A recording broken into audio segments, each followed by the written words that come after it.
OCs.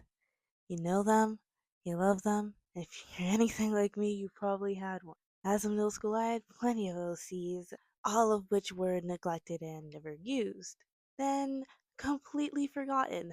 But one day, as I was scrolling through my camera roll, two particular characters caught my eyes. These two OCs were paranormal investigators. Interesting character descriptions and outfits. That's when I knew I just had to redesign them because I couldn't let them stay this ugly. So let's take a look at the first OC on the chopping block. Great. The first OC I'm designing is the one and only Dante Mayhem.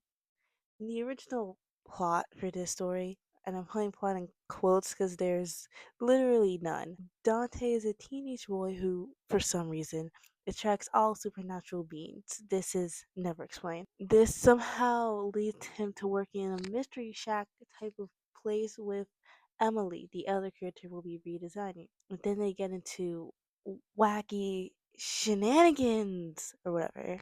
Yeah, that was it, and I didn't write anything else. But now onto the actual redesign. In the original, Dante was 14, and I've decided to change that. He's around the age of 16. Other than his hairstyle and his skin tone, his design doesn't really change that much. He's still wearing his classic red hoodie with bluish gray sweatpants. Now, his story has changed quite a lot. The only similar aspect really is that his paranormal and Dante and Emily work together. The plot goes a little something like this. Dante and Emily are out exploring some abandoned building in the woods because they're bored teenagers. Dante finds some strange object when he touches it, he passes out. Emily splashes some water on him, and when he wakes up, he can see ghosts. He is incredibly shocked when he sees this ghost in front of him, but he quickly sobers up and calms down. He decides to use this power for good. He'll use it to help fulfill a ghost's final wish so they can move on into the afterlife. With the help of Emily, of course, since she's the only person who actually believes that he could see ghosts. And the ghost he encountered at the abandoned building. But we'll get to that later. Dante is a tad bit naive, and not every ghost has good intentions after all. So, what do you guys think of Dante's redesign? I'm mostly talking about the story here, since, like I said, barely anything changed. I hope y'all liked it though. Now, moving on to the second OC in this redesign video, Emily.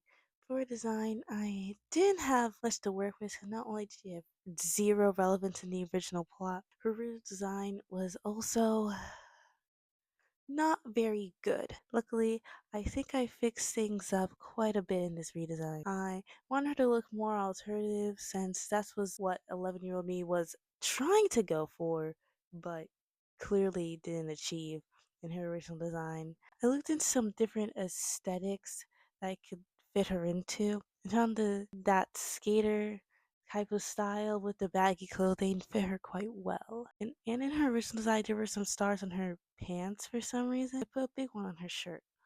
Now for her part of the story. So Dante can see ghosts, right? But Emily is the one with the real magic, right? Because she can use clairvoyancy and tarot cards and that kind of stuff.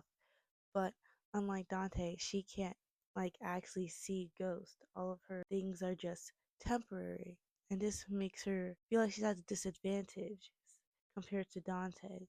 Makes her a little jealous. They're still great friends. Also, Dante and Emily have been friends since middle school. So that's like the whole reason why they're friends, even though they're really different. Hope you guys liked how Emily turned out. When I was designing her, I was low key kinda in a burnout and I was drawing a bunch of stuff, but I didn't post those things. When I drew the redesigns, I feel like my heart wasn't in it. But I still hope you guys liked how it turned out, anyways. As I hope you astute viewers have noticed, I only had two OCs to redesign, yet there's a third section to this video. Well, in Dante's section, I mentioned that there was the first ghost that he encountered in the abandoned building. He's not as fleshed out as the other two, obviously. You have a name yet? Leave suggestions below, please. Basically, my idea for him that, well, he's a ghost, duh, but he's actually not. Oh my gosh, so original. But he's actually not, because he's in a coma. We didn't know why he's a ghost if he's not actually dead. That he, of course, got bored in this ghostly state and managed to wander from the hospital where his body actually is into an abandoned building. And that's where he meets Dante and Emily. And now he won't stop following them around in hopes that they can cure him. And that's it for that guy. Hope y'all like him. That's all I have for today, folks. If you want to see more of these OCs, like and subscribe so I have a reason to upload on this channel again. Bye!